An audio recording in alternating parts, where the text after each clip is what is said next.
Hello everyone, welcome back to my another blog. তো কালকে ছিল 30শে জুন। তো সবাই জানো যে কালকে যে ব্যাপারটা সেটা হলো যে মান্থ এন্ড, ঠিক আছে। তো সারা মাসে যাই করো, কালকে কিন্তু রেগুলার যে কালেকশান থাকে সেগুলো জিরো করতেই হবে।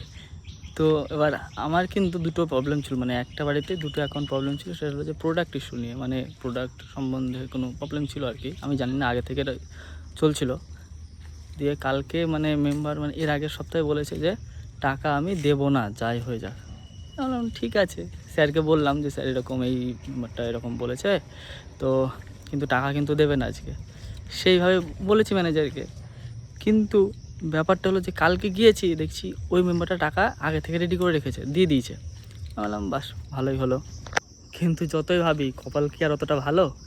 তো আরেকটা মেম্বারকে, ও মানে বাড়িতে থাকে না, ঠিক আছে। এবার ও বাইরে থেকে, স্বামী স্ত্রী সবাই মানে অল ফ্যামিলি বাইরে আছে, কাজে গেছে, কাজ করে ওখানে, দিয়ে ওখান থেকে টাকা পাঠায়।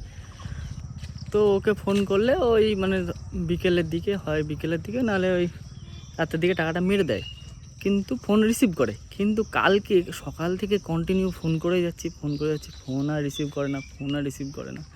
আমি করলাম, আমার ম্যানেজারকে নাম্বার দিলাম, কিছুতেই ফোন রিসিভ করে না। কিন্তু ম্যানেজার বলছে যে তাহলে ওই দুটো যে প্রবলেম বলেছিল ওই দুটো তুমি ক্লিয়ার হয়ে গেছে, আর তো কোনো প্রবলেম হওয়ার কথা নয়, তোমাকে তো ক্লিয়ার লাগবে ভাই। সেই রাত্রি 10টা পর্যন্ত ফোন করে যায়, ফোন আর তোলে না। সেই জন্য ভাবি একার হয় আর এক, ঠিক আছে। মানে আমি 100% দিলে কি হবে, সামনেওয়ালা যে আছে সে যদি নিজে থেকে যে ইচ্ছা না করে যে টাকা দেবো না আজকে, তাহলে তো কিছু করার নেই না। সেই জন্য এটাই হয়, করতে হবে কাজ, মেম্বারের সঙ্গে কনভিন্স করে টাকা নিতে হবে। তো that's all, thank you everyone.